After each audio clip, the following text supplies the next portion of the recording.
Bonjour, nous allons rencontrer aujourd'hui Stéphanie Fugain. Elle nous parle de l'association Laurette Fugain et de Cœur de Vie. Alors c'est parti, on y va. Bonjour Stéphanie Fugain. Bonjour. Pour Confidentiel, il est très important de laisser la parole aux associations. Et aujourd'hui, c'est l'association Laurette Fugain que nous voudrions mettre à l'honneur. Alors cette association a été créée par votre fille en 2002. Oui. Elle avait une leucémie.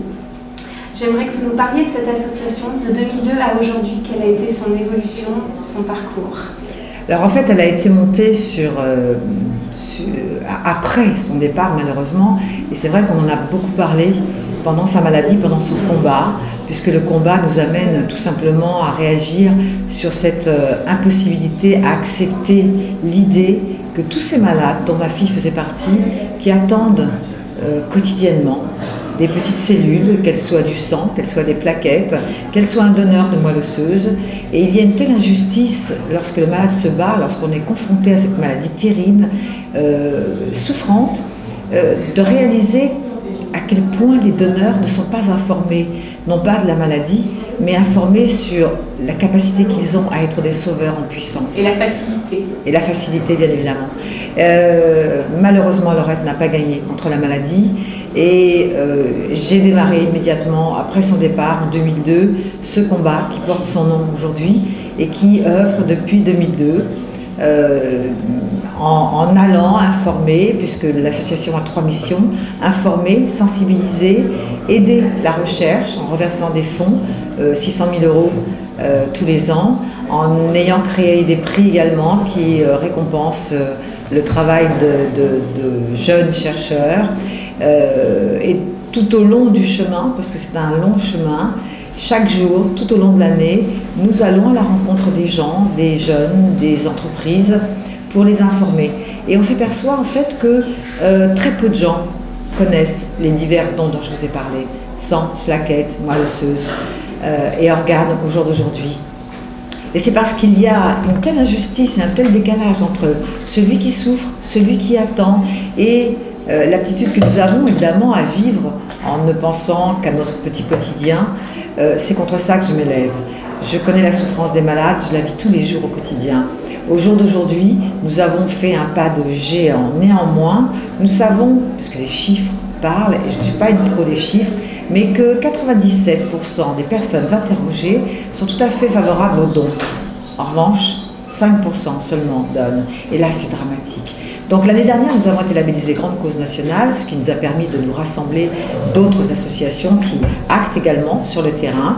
Et cette année, j'ai eu envie de changer la formule qui était une grande marche tous les ans pour aller vers un événement de 4 jours sur la place de l'Hôtel de Ville. Lors de cet événement, pendant 4 jours, nous allons fêter la vie pour différencier de ce que nous faisions auparavant.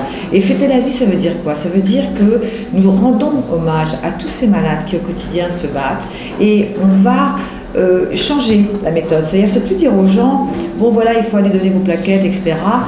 C'est leur dire, nous sommes dans la vie. Dans la vie, il y a du bonheur et il y a aussi des drames, il y a aussi du malheur, il y a aussi des malades qui tous les jours ne gagneront pas face à la maladie parce qu'ils dépendent d'un donneur, c'est-à-dire qu'ils dépendent de nous, ils dépendent de vous. Et cette grande fête qui va durer 4 jours... Vous pouvez nous rappeler les dates? Oui, cette grande fête se situe entre le 22 septembre et le 25. C'est-à-dire que ça commence le 22 septembre avec une très belle inauguration, et c'est là que vous devez être le mardi 22 septembre à 13 h pour inaugurer ce magnifique chœur qui va trôner sur la place de l'Hôtel de Ville à Paris et qui va simplement s'éveiller à la vie. Derrière ce chœur, il y a le cœur de tous ceux qui battent et qui attendent, qui vous attendent. Et ce dont j'ai envie au jour d'aujourd'hui, c'est plus de faire un appel au don, c'est simplement de se dire, je dois maintenant intégrer cette notion dans mon quotidien, dans la culture, dans l'éducation de tous nos jeunes enfants, tous nos proches, pour que demain, plus jamais un malade puisse quitter ce monde faute de donneurs.